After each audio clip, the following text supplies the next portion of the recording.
In this section of the text, we're going to be talking about dilutions. Dilutions is the difference between a concentrated and a dilute solution. So I have an image here on the next slide that shows, if you notice this, you have the same number of chlorine molecules. I think this is what that says it is. Chlorine molecules in the beakers. So I have 1, 2, 3, 4, 5, 6, 7, 8, 9, 10. I have 10 chlorine molecules here and 1, 2, 3, 4, 5, 6, 7, 8, 9, 10 here. The difference between these, and so molecules and of course moles are going to be related. So basically I can also say that I have the same number of moles of chlorine molecules here. The difference is the level of the volume of the solvent or the solution here. And this is about twice the volume that this one is. And you can see how closely these molecules are spaced together versus these molecules. And so something to become dilute would be to basically increase the volume and make the molecules, same amount of molecules, further apart. If you think about this, if you were to take red Kool-Aid, fruit punch Kool-Aid, and you let your ice melt, if you have, let's say, a full cup of ice and you add Kool-Aid to it and you get distracted and you go away and you come back, if you were to go back and look at that solution of Kool-Aid is a much less intense color because you now have more of the water or the liquid and so you've spread out the molecules. So the formula that we're using for this is MIVI, and I standing for initial. I'll write that down.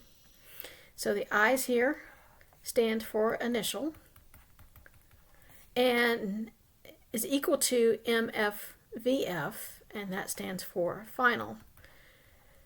Now in the previous slide you may have realized that when I multiply the molarity times the volume, I end up with moles. So the moles initially is equal to the moles, moles final. Now, sometimes I slip up because instead of using I's and F's, I sometimes will say 1 and 2. So just realize that I will also sometimes refer to it as M1V, V1 is equal to M2V2, where 1 would be the initial and 2 would be the final. It doesn't matter which way you want to do this. It's just that the moles that I start with is equal to the moles that I end up with. So let's go to a problem.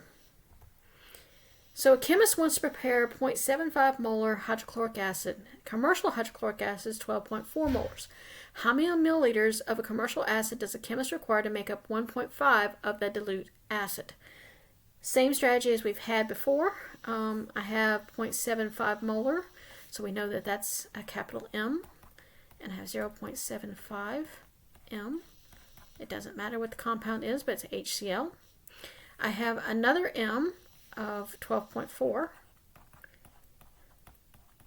So I can automatically tell you that this is a different problem because in the previous problems we've been working, we've only had 1 molarity. Now we have 2.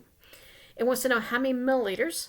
Milliliters is a unit of volume, so it wants to know what the volume is in milliliters since it specifies. Not all problems specify. To make up 1.5 liters, and again liters is a unit of volume. Okay. Probably the hardest part of this is deciding what goes with what. Okay. So it tells you that the commercial acid's 12.4 and how many milliliters of the commercial acid. So that means that these two go together, which then by default, these two have to go together. Now, it does not matter mathematically which one you select as being I and which one you select as F. I usually say the initial is the most concentrated, so I would make this my initial and I would make this my final. If you reverse those, it doesn't matter. What does matter is that this molarity goes with this volume and this molarity goes with that volume. The pairing matters, the labels do not. So the formula, MIVI, is equal to MFVF. My MI is 12.4. VI is what I want to solve for. My final molarity is 0.75. and my final volume is 1.50 liters. I didn't write it over here, but I'll add it. So you notice that the molarity is going to cancel, and my unit is whatever unit of the same thing that I have. So in this case, it's going to be liters. So I have 12.4 times VI. When I multiply these two together, I get 1.125. So VI, so this is multiplication, so the opposite to move it is division, so 1.125 divided by the 12.4 gives me 0.09073. And like I said, the unit's going to be the same. So since my unit of volume was liters, this is going to be a unit of liters. So since this specified, if it didn't specify, I could leave it in this, but this does specify. So I need to change it. So 0.09073 liters. The conversion factor from chapter 1 is 1 times 10 to the minus 3 liters is 1 milliliter. Or I'm going to a smaller unit, so the number needs to get bigger by 3. And so it's 90.7 milliliters. And that is my answer. And that is the end of this video.